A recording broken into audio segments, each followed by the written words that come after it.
कल होके कौन खड़ा होके बोलेगा? यहाँ तो कोई बोलने वाला नहीं है। अब बोलना होगा। इतनी बड़ी आबादी होने के बावजूद हेल्थ फैसिलिटीज़ के नाम पर हमें 0% कोई फैसिलिटीज़ प्रोवाइड की जाती है।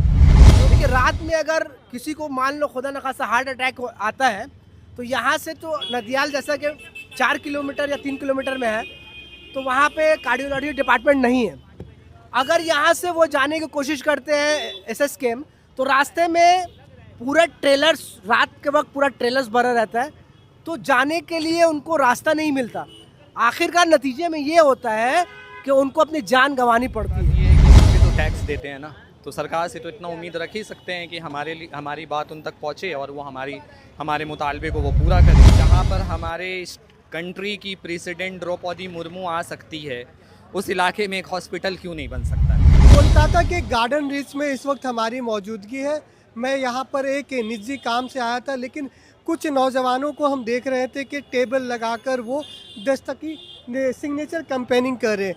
क्यों कर रहे हैं? जब इनसे जानने की कोशिश हमने की तो इनका कहना है कि मटिया बुरुज और गार्डन रीच में तकरीबन 20 लाख से ज़्यादा आबादी है, लेकिन हमारे पास एक भी सरकारी अस्पताल नहीं है, और जो नदियाल में है वो वहाँ पर उस तरह की फैसिलिटीज़ नहीं है। इनका कहना है कि ममता सरकार 14 साल हो गए हैं, लेकिन मटिया बुरुज और गार्डन रीच को इस फैसिलिटीज़ से महरूम रखा गया है। ये क्यों कर रहे हैं, इनकी क्या मांग है, इनसे ही जानेंगे।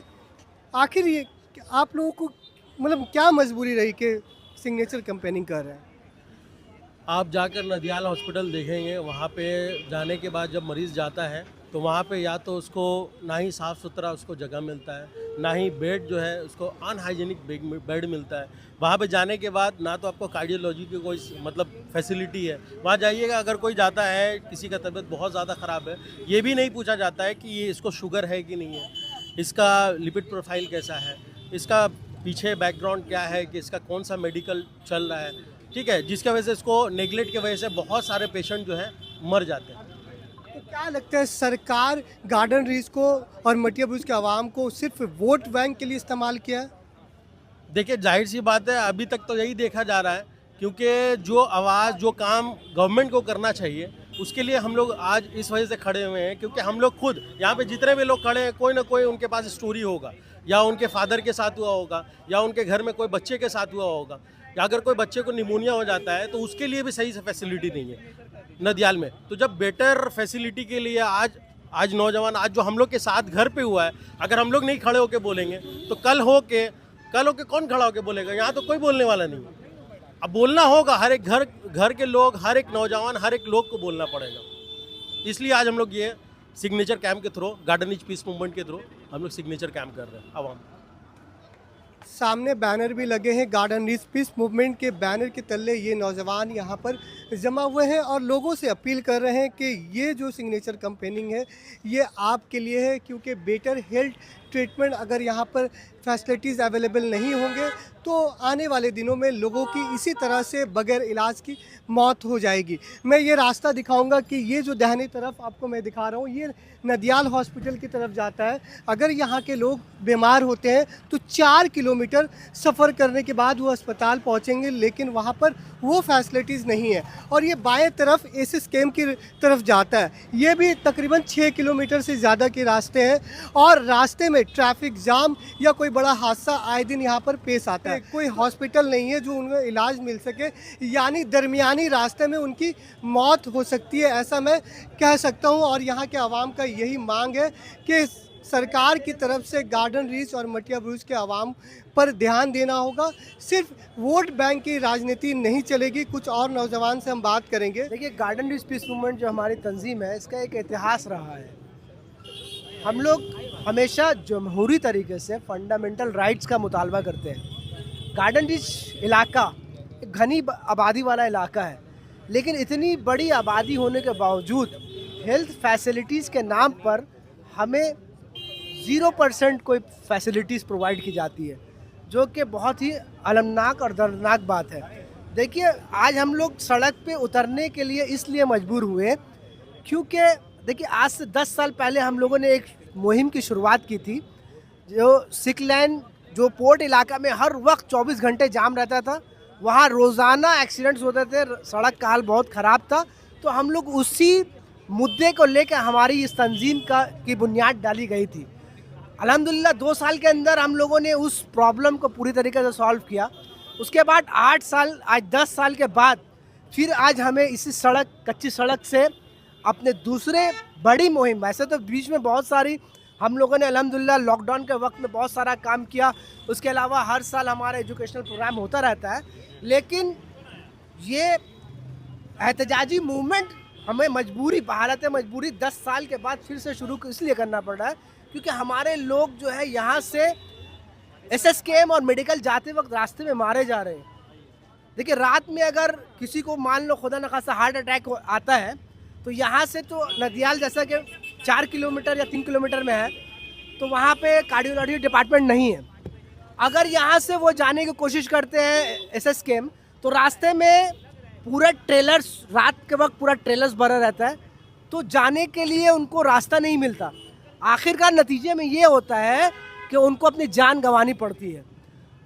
गार्डन रिज फ्लाईओवर जो बनाया गया है वो पर्व त्यौहार के दिन में क्लोज कर दिया जाता है। इवन एम्बुलेंस के लिए भी, एम्बुलेंस तक के लिए गार्डन रिज फ्लाईओवर को रात में खोला नहीं जाता, दिन में खोला नहीं जाता, त्यौहार के दिन में। इसका प्रूफ है हमारे पास, जब बोलेंगे वीडियो दिखा दूंगा। पुलिस बोल रहा है कि नहीं जा सकते, इसका मतलब गार्डन रिज के आवाम को इन लोग इंसान नहीं समझ रहे। तो इस शिद्दत के इस जुल्म के ख़िलाफ़ हम लोग आज ये जमहूरी तरीके से एहतजाज शुरू कर रहे हैं। अपना हमारा मुतालबा है गार्डन रिज में एक हॉस्पिटल बनाया जाए। हुकूमत की तरफ से बात आ रही है कि जो रामनगर में जो ज़मीन अलाउड हुआ था उसमें कोई कानूनी पेचीदगियाँ हैं। हमारा कहना ये है कि जब आवाम की सहूलत के लिए दरिया के नीचे से मेट्रो चलाया जा सकता है, तो इतनी बड़ी ज़मीन में कहीं एक अस्पताल क्यों नहीं बनाया जा सकता? ये मेरा सवाल है।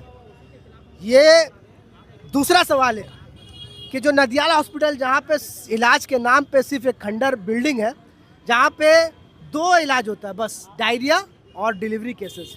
क्यों भाई? अगर मेडिकल, अगर किसी को हार्ट का अगर शिकायत होता है, ब्रेन स्ट्रोक होता है, खुदा खास्ता कोई गिर जाता है, कोई ट्रॉमा केयर यूनिट की ज़रूरत पड़ती है, तो उसका तो कोई आपके पास कोई सुविधा ही नहीं है। तो हम लोग क्या मर जाएं? इसलिए ये मुतालबा है हमारा कि उसको किया जाए, एक हॉस्पिटल गार्डन रिज में हो और नदियाल हॉस्पिटल को बेहतर किया जाए। अभी कुछ नौजवान से बात करेंगे जो कोलकाता के गार्डन रिज में इस वक्त कैंपेनिंग चला रहे हैं, सिग्नेचर कैंपेनिंग के जरिए अपनी मांग सरकार तक रख रहे हैं। सरकार से आपने पहले भी मांग रखी थी, आपके डिमांड्स पूरे हुए, ट्रैफिक एक्सीडेंट हो, अच्छी सड़क हो, लाइट्स हो, लेकिन अब एक नई मांग आप लोगों की तरफ से गार्डन रिज के सरजमी पर रखी गई। क्या लगता है सरकार तक आपकी बात पहुंचेगी? पहुंचने के बाद सरकार किस मांग को पूरी करेगी? सबसे पहली बात ये है कि हम भी तो टैक्स देते हैं ना, तो सरकार से तो इतना उम्मीद रख ही सकते हैं कि हमारी बात उन तक पहुँचे और वो हमारे मुतालबे को वो पूरा करें। जब यहाँ पर डिफेंस जैसा garden ridge ship builder engineers limited हो सकता है, जहाँ पर हमारे कंट्री की प्रेसिडेंट द्रौपदी मुर्मू आ सकती है, उस इलाके में एक हॉस्पिटल क्यों नहीं बन सकता है? उस इलाके में हॉस्पिटल एक ऐसी चीज़ है जो बेसिक नीड है। जो 20 लाख की आबादी की जो है यहाँ पर वो लोग महरूम है इससे। सरकार को चाहिए कि जल्द से जल्द यहाँ पर एक सही हॉस्पिटल को फराहम किया जाए। जिस तरह से हम उन्हें वोट देते हैं तो हम उनसे ये एक्सपेक्टेशन रखते हैं कि भाई हमें भी वो सहूलतें दी जाए जिस तरह से बंगाल में और दूसरे लोगों को सहूलतें दी जा रही है। हमें उन सहूलतों से महरूम क्यों रखा गया? तो हम इसलिए डिमांड कर रहे हैं कि हमारे इलाके में जब कभी रात में हार्ट अटैक हो जाता तो हम उसको लेकर के हॉस्पिटल जाते जाते ऐसा होता कि रास्ते में ही दम तोड़ना पड़ता, रास्ते ही में दम तोड़ देना पड़ता है और उसके बाद जो उनके लाश को लेकर के वापस घर आते हैं। तो ये चीज़ कब तक गार्डन रिज की आवाम बर्दाश्त करेगी? यहाँ क्या हम टैक्स नहीं देते हैं? क्या हम गवर्नमेंट को वोट नहीं देते हैं? क्या हम उन्हें सत्ता पे नहीं बैठाते? क्या हम यहाँ से MP नहीं चुनते? तो लिहाजा इसलिए हमारा डिमांड यही है कि भाई हम जिस तरह से आपको सिलेक्ट किया है उसी तरह से हमें भी एक हॉस्पिटल, आप कहीं ज़मीन सिलेक्ट कर दें और उसके बाद वहाँ हॉस्पिटल बना दें, या जो हॉस्पिटल बना हुआ है, जो ढांचा बना हुआ है, उसे अच्छे से अच्छा डेवलप्ड कर दें। बस ये गार्डन रीच और मटिया बुर्ज की बहुत पुराना डिमांड है और इसके लिए हम लोगों को एक हॉस्पिटल मिला भी है जो सिर्फ नाम का है। तो इस आबादी के हिसाब से जो 10 लाख 12 लाख की आबादी में ये हॉस्पिटल है, ये हमारे लिए सफिशिएंट नहीं है, ना इसमें कोई डिपार्टमेंट्स है, ना इमरजेंसी हैंडल करने की कैपेसिटी है। तो हम लोगों को एक ऐसा हॉस्पिटल चाहिए इस एरिया में जो डिस्ट्रिक्ट हॉस्पिटल के लेवल का हो या स्टेट हॉस्पिटल के लेवल का हो। और बंगाल में ऐसा नहीं है कि हेल्थ फैसिलिटी में काम नहीं हुआ है, बंगाल में 100 से ज़्यादा। मटिया ब्रुज को नज़रअंदाज करके रखा गया सरकार की तरफ से। हम सरकार को ये बोलना चाहते हैं कि हम नज़रअंदाज हुए हैं और ऐसा हमारे साथ आगे नहीं होना चाहिए।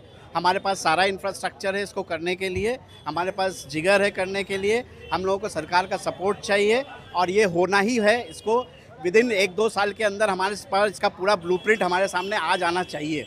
गार्डन रीच पीस मूवमेंट के मेंबरान से हमने बात की और इन्होंने अपनी मांग सरकार तक रखने की कोशिश की इस सिग्नेचर कैंपेन के ज़रिया।